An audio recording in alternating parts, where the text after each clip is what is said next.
নিভ্র সারা রাত নির্ঘুম কেটেছে। সারা রাত সে শুধু নিজের হাতের দিকে তাকিয়ে থেকেছে। হাতে সাফার খামচির দাগ বসে গেছে। তার এই এত বছরের জীবনে এটি কোনো মেয়ের দেওয়া প্রথম খামছি। নিভ্র এই সারা রাত শুধু হাতই দেখেনি, একটা ছবিও এঁকেছে। মনের অজান্তেই সেই ছবি সাফাতে রূপ নিয়েছে।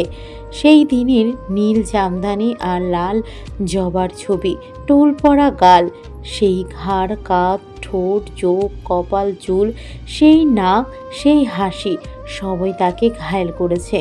সেই ক্ষতবিক্ষত হৃদয় দিয়েই এঁকেছে এই ছবি। নিভ্র তাকিয়ে আছে ছবির দিকে, দৃষ্টি তার নড়চড় হচ্ছে না। এক হাতে তার সেই রুমালটা, যেটা সে সাফার ব্যাগ থেকে নিয়েছে। সে চুরি করেছে এটা তার মনেই হচ্ছে না। মনে হচ্ছে এক মোট আবেগ নিয়ে বসে আছে। পাশে তার এক ঝাঁক জোনাকি, সামনে সেই জোনাকির আলো। ফজরের আজান কানে ভেসে আসতেই ইফতেখার উঠে বসে, একবার সাখাওয়াতকে ডাকে, তারপর ওয়াশরুমে চলে যায়। অজু করে এসে জায়নামাজে বসে। তার জীবনের ভুলগুলো সে শুধরাতে চায় মন থেকে, ক্ষমা চায় আল্লাহর কাছে। এটা সে প্রতি সকালেই করে, আর সে খুব খুশি। মনের মাঝে এক আনন্দ বিরাজ করছে। নামাজের বিছানায় সাফার জন্য তিনি দোয়া করেছে আজ। নামাজ শেষে রুমের বাইরে চলে আসেন তিনি। সকালে নাস্তা বানাবে, আর শুক্রবার তাই সবাই বাসায় থাকবে। সবার পছন্দের খাবার নিজ হাতে বানাবে ইফতেখার। যদিও সবসময় ইফতেখারই রান্না করে, তবে আজকের দিনটা একটু আলাদা। সাফা নামাজ পড়ে ঘুমিয়ে পড়েছিল আজকে। শুক্রবার মানেই ঘুম আর ঘুম। সাফার ঘুমের এক বিস্তর রেকর্ড আছে। সে ঘুমালে এক ঘুমে সারা দিন রাত শেষ করতে পারে। সকালের মিষ্টি রোদ জানালা ভেদ করে সাফার চোখে মুখে পড়ে। সাফা বিরক্তির সাথে মুখ কুঁচকায়। সাফার পাশেই বই পড়ছে রাফা। এখন প্রায় 7টা বাজে। প্রথম কড়া কিরণটাই সাফার মুখে পড়েছে। সাফার মুখ কুঁচকানো দেখে রাফা হাসে। মনে মনে ভাবে, মেয়েটা সত্যি মিষ্টির দোকান একটা। কি সুন্দর টোলটা! অদ্ভুতভাবে শুধু মুখ কুঁচকালেই এই টোল দৃশ্যমান হয়। তার উপর কালো ভ্রুজোড়া কুঁচকালে তো আরও কালো লাগে। তখন সাফাকে সত্যি মারাত্মক কিউট একটা মেয়ে লাগে। এমনিতেই এত কিউট একটা মিষ্টি দোকান। সাদা সুন্দর তো অনেকেই হয়, কিন্তু চেহারায় মায়া, মাধুর্য আর আবেগ থাকাটা আসলেই ভাগ্যের ব্যাপার। চাইলেই সবাইকে আল্লাহ এত মায়া দিয়ে দেয় না, তবে ভালো মানুষের চেহারায় মাধুর্য আল্লাহই দেয়। রাফা সাফার মুখের চুলগুলো সরিয়ে দেয়, তারপর কাঁথাটা গায়ে টেনে দেয়। কিছুক্ষণ পরে না হয় ডাকবে ভেবে। অভ্রর ইদানিং ঘুম হয় না। মনের তীব্র ব্যথা তাকে ঘুমাতে দেয় না। সবসময় মনটা কেমন খালি খালি লাগে। কিছু পাওয়ার আকাঙ্ক্ষা যেন তার মাঝে নেই। সবসময় মনকে বুঝাতে সে ব্যস্ত। বিছানায় উপর হয়ে সাফার সেদিনের ছবিটা দেখে অভ্র। কেন যেন দেখতে ভালো লাগে। হারানোর বেদনা তাকে গ্রাস করে, তবুও ভালো লাগে। একটা স্নিগ্ধ চেহারার বাচ্চা মেয়ে। দরজার ধাক্কার শব্দ হয়, সাথে সাথে চোরের মতো সে ফোনটা বালিশের নিচে চাপা দেয়। পিছন ফিরে দেখার জন্য মাথা উঁচু করে, দেখে নিভ্র দাঁড়িয়ে আছে। নিভ্রকে দেখে যেন তার মনে ধরা পড়ার ভয় হয়, তাই একটু দ্রুত উঠে বসে।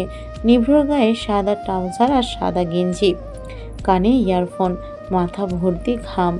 একপাশে চুলগুলো লেপ্টে পিছনে সেট করা, সামনের চুলগুলো সিল্কি আর লম্বাটে, তাই কিছুক্ষণ পর পর তার কপাল ছুঁয়ে যায়। নিভ্র চুল সরায়, গালের চাপা দাড়িতে একবার হাত বুলিয়ে হাসে।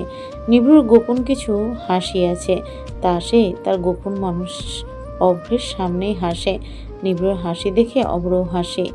হেসে প্রশ্ন করে, কিরে, সূর্যকে বোল দেখে নিজেকে উদিত করেছে নাকি? নিভ্র আবার হাসে। হেসে এসে অভ্রর পাশে বসে, তারপর জবাবে বলে, না, ঠিকভাবে উঠেছে ইংলিশ টিচার। তবে তুই আজ মর্নিং ওয়ার্কে গেলি না কেন? অসুস্থ নাকি? বলেই অভ্রর কপালে হাত দেয়। অভ্র হাসে, তারপর বলে, না তেমন কিছু না, নামাজ পড়েই ঘুমিয়েছিলাম। আমার মনে হয় তুই অসুস্থ।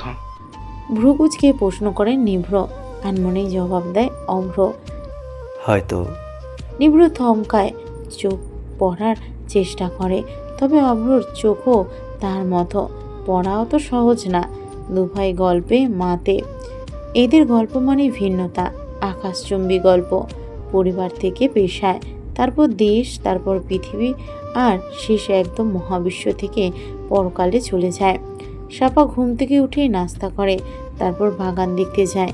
এ বাসায় আসার পর থেকে তেমন ঘুরে দেখা হয়নি তার, তাই সে বাইরে পা রাখে। এক পাশ জুড়ে বাগান, বাগানে ফুলের সাথে ফলের গাছও আছে ভরপুর।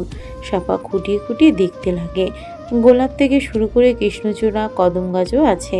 সাপা গোলাপের হাত রাখে, কত সুন্দর পাপড়িগুলো নরম তুলতুলে, আর এদের রঙও ভিন্ন। সাপার মনে হয় কেউ তাকে দেখছে, তার পিছনে কেউ আছে। তাই একটু আড়াআড়ি চোখে তাকিয়ে সম্পূর্ণ ঘুরে দাঁড়ায়।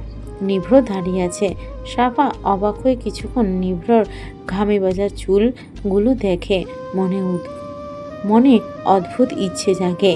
কপালে বিন্দু বিন্দু ঘাম নিভ্রর।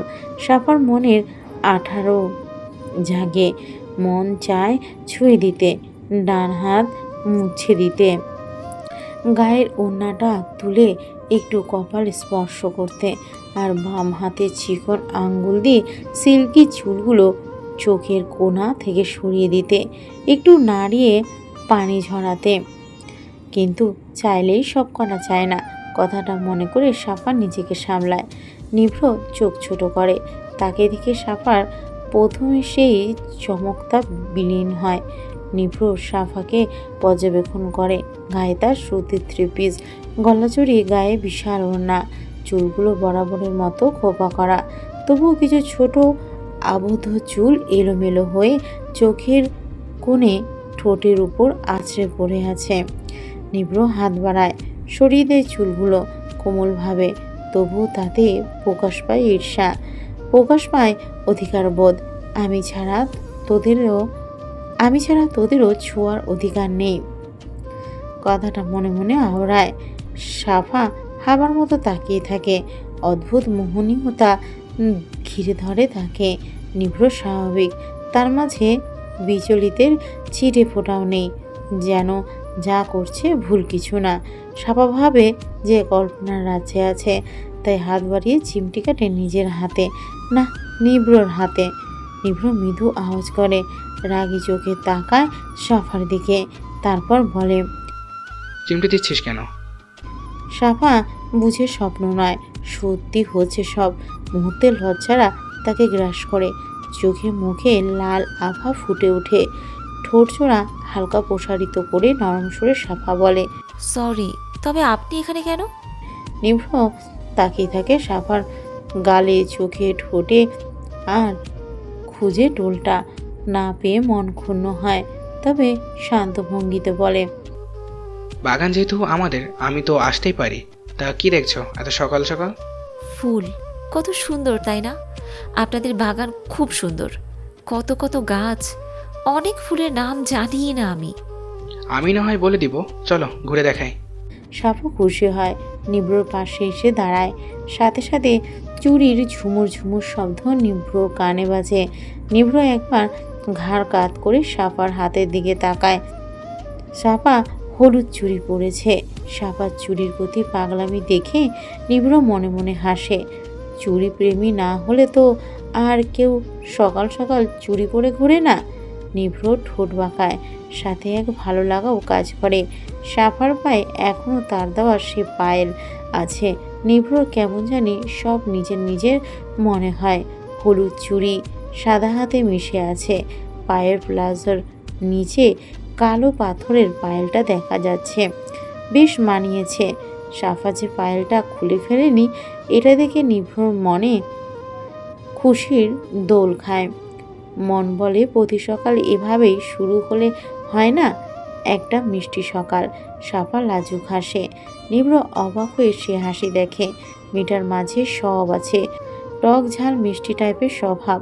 কখনো সে চাঞ্চল্যময় ভরা কিশোরী, কখনো আবার আবেগী মেয়ে, কখনো বুঝের কথায় নিজেকে ফুটিয়ে তোলে, কখনো আবার লাজুকলতার মতো লজ্জায় লাল হয়।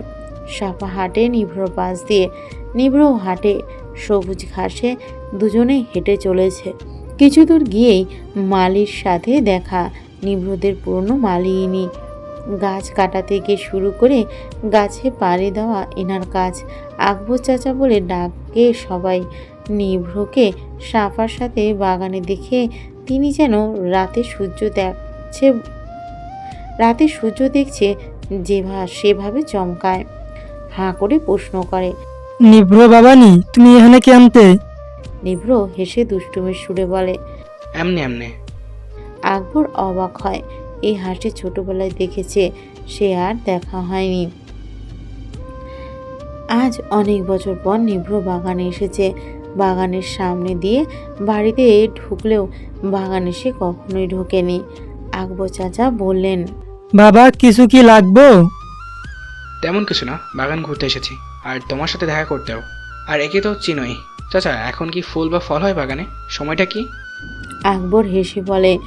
বর্ষাকালে এখন, তাই শীতকালে ফুল বাদে প্রায় সব ফুলই ফাইবা।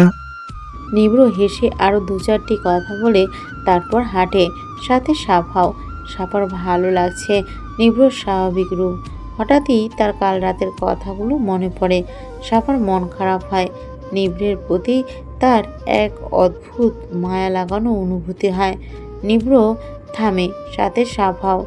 একটা বিশাল গামলার দিকে হাত উঁচিয়ে বলে, চিনো এই ফুলগুলো? পর্তুলিকা ফুল এগুলো, আবার 9টার ফুলও বলা যায়। তুমি তো দেখি অনেক ফুলই চিনো। সাদাটা কেমন লাগে? আরে পর্তুলিকা সাদা হয় না, আপনি জানেন না? নিভ্র হাসে, তারপর সাফার আগে আগে হেঁটে একটু সামনে যায়। একটা জায়গা দেখিয়ে বলে, শুধু সাদা বা লাল না, কমলা, হলুদও আবার রং বেরঙের এরাও হয়। সাবা অবাক হয়ে ফুলগুলো দেখে। কি সুন্দর ফুল তাদের বাসার সামনে লাগিয়েছিল, তবে সবই মেজেন্ডা রঙের। কিন্তু এখানে এত রঙের ফুল সে ভাবতেই পারছে না। সাপা হাঁটু গেড়ে বসে। চুড়ি ঝলকানি আবারও নিভ্রর কানে আসে। সাফা নিভ্রর দিকে তাকিয়ে বলে, ছিঁড়ি কিছু ফুল? তুমি জানো না, ফুল হাতে নয়, গাছেই সুন্দর। সাপা মুখ বাঁকিয়ে বলে, পুষ্প আপনার জন্য ফোটে না, অন্যের জন্য ফোটে, বুঝলেন? তাই আমি নিতেই পারি 2-3টে পর্তুলিকা। নিভ্র আবার হাসে, তারপরে একটু পাশ ঘেঁষে বসে বলে, ভাব সম্প্রসারণ আমিও পড়েছি, তবে এটার মিনিং ভিন্ন কিন্তু। তো কি হয়েছে, একভাবে বুঝলেই হয়। সাফার কথা নিভ্র চুপ করে, তারপর নিজেই একটা সাদা পর্তুলিকা ফুল ছিঁড়ে নেয়, সাফার দিকে বাড়িয়ে দেয় আর বলে, সাদাটা বেশি সুন্দর, এটা নাও। সাফা তাকায়, তারপর হেসে এসে বলে, নিজেই প্রথমে জ্ঞান দিলেন, আবার নিজেই ছিঁড়লেন। কষ্ট করে জ্ঞান দিলেন কেন তাহলে? কি আর করার, পুষ্প আপনার জন্য ফুটে না, অন্যকে সুবাস দিতে আর সৌন্দর্যে মণ্ডিত করতেই ফুটে। তোমার যুক্তি মেনে নিলাম, তাই ছেড়ে দিলাম। সাফা মুচকি হাসে, ফুলটা নিজ হাতে নেয়, কানের একপাশে খুঁজে নেয়। নিভ্র তাকিয়ে দেখে সাফার চেহারাটাই তার কাছে একটি পুতুলিকা মনে হচ্ছে। পুতুলের মতো সাফার স্নিগ্ধ মুখে হাসি ফুটে। নিভ্র পলকবিহীন তাকিয়ে তা দেখে, তারপর আবার হাঁটে। অনেক ফুলের সাথে পরিচয় করিয়ে দেয় নিভ্র সাফাকে। গাছ ভর্তি কদম দেখে সাফা তাকিয়ে থাকে কিছু সময়। মনে মনে ভাবে, নিভ্র যদি বলতো, একগুচ্ছ কদম হাতে ভিজতে চাই তোমার সাথে। ইস, সাফা লজ্জিত হয় নিজের ভাবনায়। নিভ্র এই লজ্জার মানে বুঝতে পারে না। কিছু সময় তাকিয়ে দেখে সে লজ্জা। সব ফুলের মাঝে নিভ্র বুঝতে পারে সাফার লাল কৃষ্ণচূড়া আর সাদা গোলাপ প্রিয়। ফুল নিয়ে নিভ্রর মনে তেমন আবেগ ছিল না, তাই তার প্রিয় ফুল বলতে তেমন কিছু নেই। নিভ্র আকবর চাচাকে ডাকে, তাকে বলে, চাচা, সাদা গোলাপটা ছিঁড়ে নিয়ে আসেন তো, একগুচ্ছ লাগবে। আচ্ছা। সাফা এইদিকে নেই, ওই দিকে হেঁটে হেঁটে সে দেখছে পেয়ারা গাছে ঠাসা পেয়ারা ধরে আছে। তার কাছে উঠতে ইচ্ছে করছে, কিন্তু নিভ্র যদি চোর ভেবে তাই আর ওঠে না। দুজনেই বাগানের সামনে চলে আসে। অব্র পাশের খোলা জায়গায় চা হাতে দাঁড়িয়েছিল। তাদের দিকে এগিয়ে এসে এবার সাফার কানে ফুল দেখে কিছুক্ষণ থমকে থাকে। আকবর চাচা একগুচ্ছ সাদা গোলাপ নিভ্রর দিকে এগিয়ে দিয়ে বলে, সব চাইতে সুন্দরটি আছে এখানে বাবা। ধন্যবাদ চাচা। সাফা অবাক হয়ে ফুলগুলো দেখে। কি সুন্দর দেখতে! এই বাগান ঘুরলেই তার হবে, আর পৃথিবীতে ফুলের সন্ধানে যেতে হবে না তার। সাদা গোলাপ তার খুবই প্রিয়। নিভ্র ফুলগুলো সাফার দিকে এগিয়ে দিয়ে বলে, এগুলো তোমার। সাফা খুশিতে লাফিয়ে ওঠে, দুই হাতে একসাথে মুঠোয় বন্দি করে চেঁচিয়ে বলে, সবগুলো আমার? আমি চারপাশে আপাতত কাউকে দেখছি না, তাই এগুলো তোমার। সাফা অভিমানী সুরে বলে। দেখলে বুঝি তাকেই দিতেন? এমন বাচ্চাদের মতো কথা শুনে নিভ্র মাথা ঝাঁকিয়ে হাসে। অভ্রও হাসে সাথে। অভ্রর দিকে তাকায় দুজনেই। অভ্র এগিয়ে আসে আরও একটু, হাসি মুখে বলে, সমস্যা কি? তোমাকে না দিলে তুমি মার্বেল ফেলে নিবড়োর কোমরও ভেঙে দিও। সাফা জিভায় কামড় দেয়, জোরপূর্বক হেসে বলে, সরি বলছি না স্যার, ওটা আপনার জন্য ছিল না, ভুল করে আপনি চলে এসেছেন। নিভ্র অবাক হয়। সে দুয়ে দুয়ে চার করে, তারপর অভ্রর দিকে একবার আর সাফার দিকে একবার তাকায়। বুঝতে পারে অভ্রর কোমর সাফাই ভেঙেছে। নিভ্র কিছু ভাবে, আবার নিজের মনকে নিজেই ঝাড়ে। অভ্র সাফার সাথে কথা বলেই তার রাগ হয়। কেন যেন তার মোটেও ভালো লাগে না। অদ্ভুত একটা জ্বালা কাজ করে। এই অদ্ভুত ফিলিংসের সাথে নিভ্রর আগে কখনোই পরিচয় হয়নি। তাই সে ক্ষুদ্র নিজের প্রতি প্রিয় ভাইয়ের সম্পর্কে এমন ফিলিংস হওয়া তার মোটেও পছন্দ হচ্ছে না। সাফা খপ করে নিভ্রর হাত থেকে ফুলগুলো নিয়ে নেয়। নিভ্র অবাক হয়। সাফা হেসে বলে, নিয়ে নিলাম, এখন এগুলো আমার। তাই আমার জিনিস আপনি চাইলেও কাউকে দিতে পারবেন না। ঠিক বলেছি না ইংলিশ স্যার? অভ্র হাসে, তারপর নিজের সবুজ চোখের দিকে তাকিয়ে বলে, যা তোমার তা কেউ কেড়ে নিতে চাইলেও নিতে পারবে না। যাকে তৈরি করাই হয়েছে তোমার জন্য, সে চাইলেও তোমার, না চাইলেও তোমার। যেমন গোলাপগুলো সাফা তোমার জন্যই ফুটেছে, তাই তোমার হাতের জায়গা পেয়েছে। তোমার মনের ঘরেই তার ঠাঁই হয়েছে। নিভ্র অবাক হয়ে তাকিয়ে আছে অভ্রর ঘন কালো চোখের দিকে। চশমাটা ভেদ করেও সেই চোখ দেখা যাচ্ছে স্পষ্ট। এই যেন অদ্ভুত গোলক ধাঁধা। হঠাৎ করেই নিভ্রর মনে হচ্ছে তার আনকমন সবুজ চোখের চাইতে এই ডাগর কালো আঁখি বেশি সৌন্দর্যে মণ্ডিত। কি অদ্ভুত চোখ অভ্রর! এত বছরের জীবনে তার এই প্রথম এই কথাটা মনে হচ্ছে। সাফা উচ্চ শব্দে বলে, সেটাই, যা আমার হবে বলে ভাগ্যে আছে তা আমারই হবে। আমি ভাগ্যে বিশ্বাসী। তবে এখান থেকে একটা ফুল আপনারও, শত হোক। আপনার ভাই দিয়েছে বলে কথা, ভাগ আছে আপনার। আর সাফা একটা গোলাপ অভ্রের দিকে এগিয়ে দেয়। অভ্র সেই ফুলের দিকে তাকিয়ে থাকে কিছু সময়। নিভ্ররও চোখ আটকে আছে সেই ফুলে। অভ্র হাত বাড়িয়ে নেয় সেই ফুল, মুচকি হেসে বলে, আমার ভাইয়ের সব কিছুতে আমার অধিকার থাকলেও তার ভাগ্যে কিন্তু আমার অধিকার নেই। তাতে কি সব সময় অধিকারে বিশ্বাসী হতে হবে নাকি? কখনো ভালোবাসার বন্ধনে বিশ্বাসী হতে হয়, বুঝলেন? বুঝলাম। সাফা নিভ্রর দিকে একটা ছোট্ট কলিযুক্ত ফুল এগিয়ে দিয়ে বলে, আপনার ভাগ্য ভালো, একটার সাথে দুটো ফ্রি। তবে কলিটা বেশি সুন্দর। এই নিন, এটা আপনার। কিছু দিলে কিছু পেতেও হয়। নিভ্রর গম্ভীর ভাব কাটে। ফুলের দিকে কিছুক্ষণ তাকিয়ে সে ভাবে হয়তো সত্যিই ভালো লাগা। নিভ্র আনমনেই হাত বাড়িয়ে নেয় সে ফুল, হাতে কাটা গেঁথে যায়। নিভ্রর হাত কাটে একটু, তবুও ফুল ছাড়েনি সে। সাফা উত্তেজিত হয়ে বলে, গোলাপে কাটা থাকে, আপনি জানেন না? আজব, কেটে গেছে তো, এখন কি হবে? ফুলটা আমাকে দিয়ে দিন, আর হাতে স্যাভলন লাগান। চলুন। সকল সৌন্দর্যের দাগ থাকে, তা না হলে সেটা সৌন্দর্য হিসেবে বিবেচিত হয় না। গোলাপের মূল বৈশিষ্ট্য হচ্ছে কাঁটা। ফুলের সৌন্দর্য ছুঁয়ে দেখতে হলে কাঁটার সাথে আলাপ তো হবেই। প্রকৃত সৌন্দর্যের খোঁজ পেতে হলে কাঁটা খাওয়া উত্তম। এবার বলো, তুমি বুঝলে? নিভ্রর কথায় সাফা হাসে। অভ্রও হাসে। নিভ্রর কথাগুলো তার মনের, কিন্তু তা তার অগোচরেই বাহিরে আসছে। হয়তো একদিন নিজ ইচ্ছায় কথাগুলো তার মুখ দিয়ে আসবে। অভ্র এতে বিশ্বাসী। সাফা নিজের রুমের জানালার পাশ ঘেঁষে খালি জায়গায় বসে আছে। চোখ তার দূর নীল আকাশের দিকে, চোখে মুখে লজ্জার আভা, হাতে এক গুচ্ছ সাদা গোলাপ। সাফার মনের সুপ্ত ভালোবাসারা লজ্জায় প্রকাশিত হচ্ছে। হাতের গোলাপের দিকে একবার তাকাচ্ছে, তো দুই ঠোঁট একসাথে চেপে হাসছে। মনের মাঝে অনুভূতির খেলা হচ্ছে। একবার গোলাপগুলো বুকে চেপে দীর্ঘশ্বাস নেয় সে। ভালোবাসা এক অদ্ভুত খেলা, যেই খেলায় একবার নামলে আসক্তি নিশ্চিত। মেয়েদের মনের কোটরে ভালোবাসা সহজে জমা হয় না, কিন্তু একবার তা জমা হলে তা সম্পূর্ণ মন জুড়ে বিচরণ করে। সাফার সাফার মনে হচ্ছে গোলাপগুলো শুধু গোলাপ না, এতে জমে আছে একগুচ্ছ আবেগ আর অপ্রকাশিত ভালোবাসা। ইস, কেন যে এই ভালোবাসা প্রকাশিত হয়নি? কেন মনের কথা কোঠরে জমা না রেখে বাতাসে ভাসিয়ে দেয়নি? কেন গোলাপ হাঁটুতে ভর দিয়ে হাতে আসেনি? কেন নীল আকাশকে ভালোবাসার দলিল করা হলো না?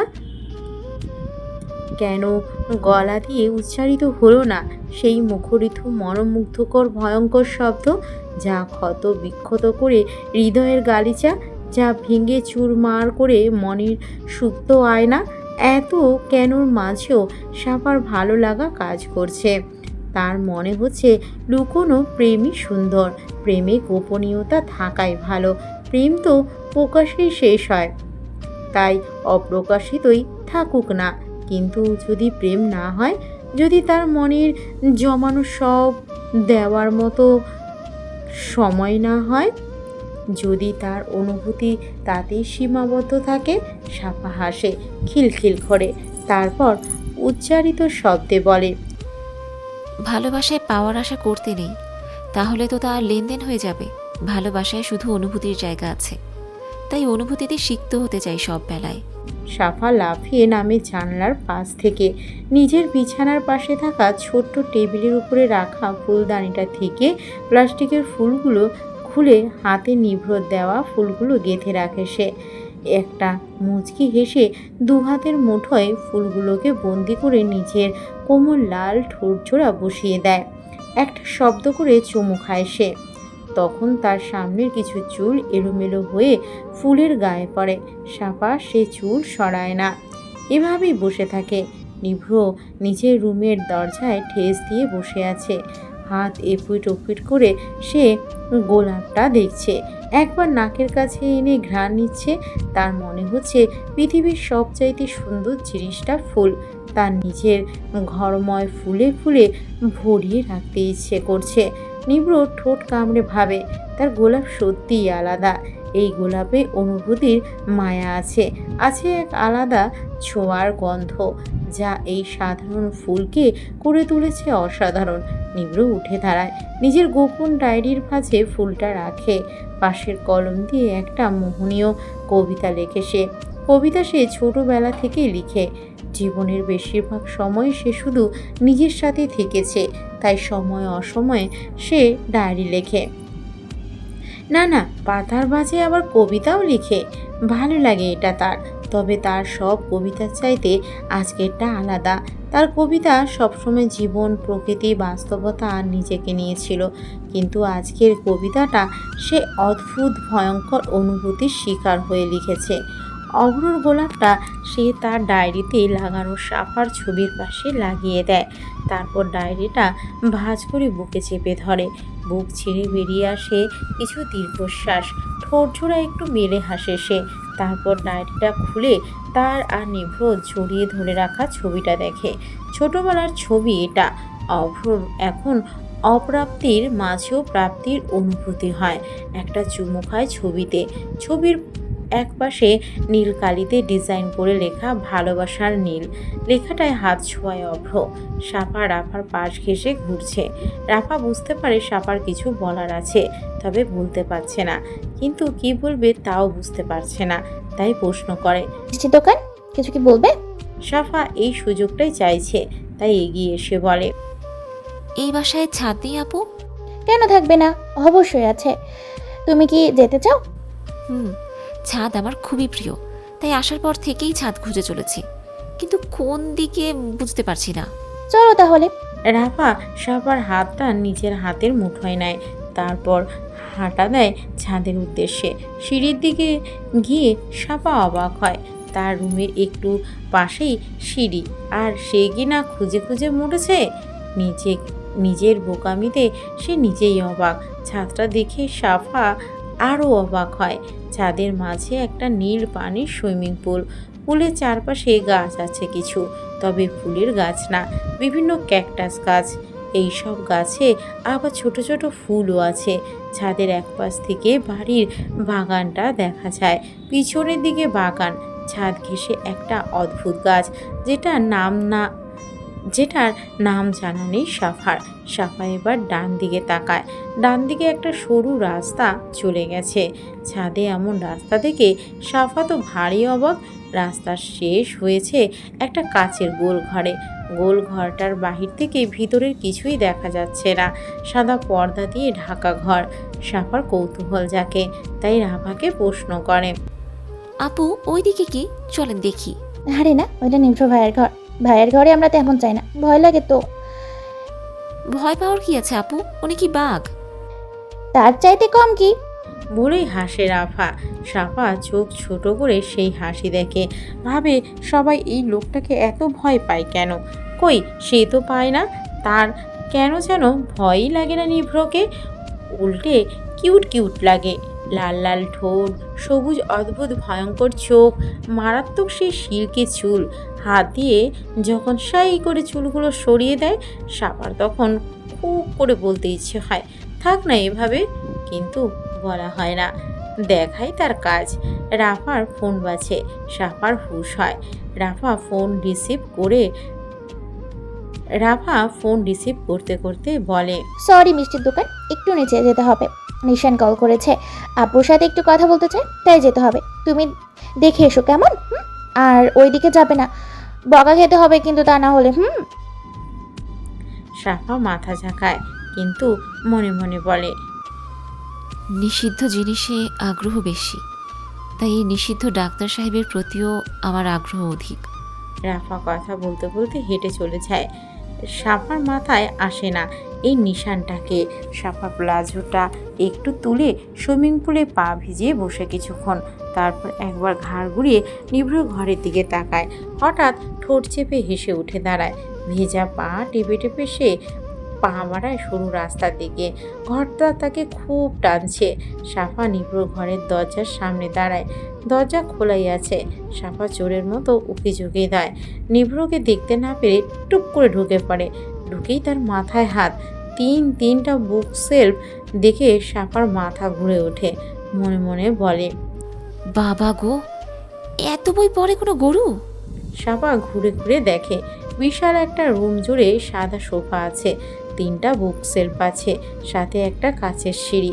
তার মানে উপরেও একটা রুম আছে। সাফার সেদিকে চাইতে পর্দার পিছনে কি আছে দেখার আগ্রহ সেদিকে বেশি। ঘরটাকে এই পর্দায় 2টো অংশে ভাগ করেছে। সাফা বুক সেলফের কাছে দাঁড়ায়। মাঝের বইগুলো থেকে একটা বই নেয় সে।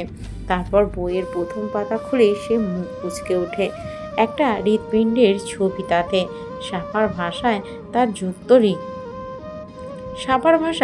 যুক্ত হৃৎপিণ্ড।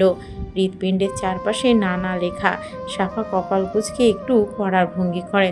মুহূর্তে সে মুখ বাঁকিয়ে বলে, এইসব ডাক্তারি মানুষ পড়ে নাকি? যারা পড়ে এরা ঘাস ঘুষ খায়, তাই এই বই হজম করার শক্তি পায়। সাফা, তোর দ্বারা হবে না, তুই তো নাদুস নুদুস আইসক্রিম গার্ল। এটার জন্যই বলি, এই ডাক্তারগুলো মুখটা বাংলার 10-এর মতো কেন করে থাকে? এই গাড্ডা বই পড়লে মানুষের মাথা ঠিক না থাকারই কথা। আহারে, ভালো ভালো মানুষগুলো এগুলো পড়ে পড়ে নিজেদের গরু বানিয়ে ফেলছে। দুঃখ লাগে, বেচারা ডাক্তার সাহেব।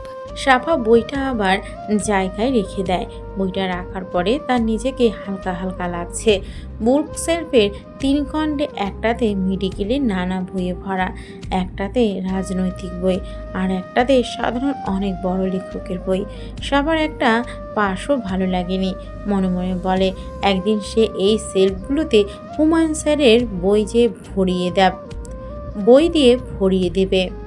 সব বই হবে বাংলাদেশের লেখকের বই। তার এদের বই পড়তেই বেশি ভালো লাগে। প্রেমিক বই থাকবে 1 খণ্ডে। সাফা এগুলো মনে মনে ভাবে। তারপর সেই সাদা পর্দা ঠেলে ভিতরে যায়।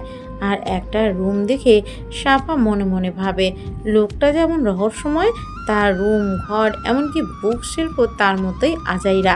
রুমটা সাফার দারুণ লাগছে। কি সুন্দর সাদা চাদরে মোড়ানো বিছানা, দুপাশে 2টো বেড টেবিলে, তাদের উপর 2টি ল্যাম্প আছে। বিছানার সামনে একটা সাদা সোফা, কাচের আলমারি, তাতে দৃশ্যমান নিভৃত সব ব্লেজার, শার্টে আর জ্যাকেট। বিছানার বাম পাশে একটা সাদা টেবিল, টেবিলের উপরে বই আর ডায়েরি দেখা যাচ্ছে। টেবিলের পাশে একটা কিছু পরে যা কাপড় দিয়ে ঢাকা। সাফার মনে হচ্ছে কোনো পেন্টিং হবে হয়তো। ডান পাশে একটা ওয়াশরুম আছে, আর বাম পাশে শেষে একটা বারান্দা মনে হয়। সাফার পেন্টিংটা দেখার আগ্রহ জাগে, তাই এগিয়ে যায় কয়েক পা। সাফা কাপড়ে হাত দিতে যাবে, তার আগেই ওয়াশরুম থেকে নিভ্রর আগমন হয়। সাফার সেদিকে খেয়াল নেই, সে নিজের মতো দেখতে ব্যস্ত। নিভ্র দ্রুত পায়ে এগিয়ে এসে সাফাকে টেনে দেওয়ালের সাথে চেপে ধরে। সাফা আকস্মিকভাবে অবাক হয়ে তাকায়, সাথে সাথে চোখ বুজে নেয়। নিভ্র রাগে লাল হয়, দাঁতে দাঁত চেপে বলে, তুমি এখানে কি করছো? সাফা জবাব দেয় না। তার বুকের টিপ টিপ শব্দ নিভ্র কানে আসে। ভয়ে সাফার কাঁপুনি যতটা না হচ্ছে, তার চেয়ে বেশি নিভ্রকে নিজের এত কাছে দেখে হচ্ছে। সাফা কাঁপছে। নিভ্র তাকিয়েছে সাফার খিজা মুখের দিকে। মুহূর্তেই নিভ্র রাগ কমে আসে। সেই ভয়ঙ্কর টোল দৃশ্যমান হয়।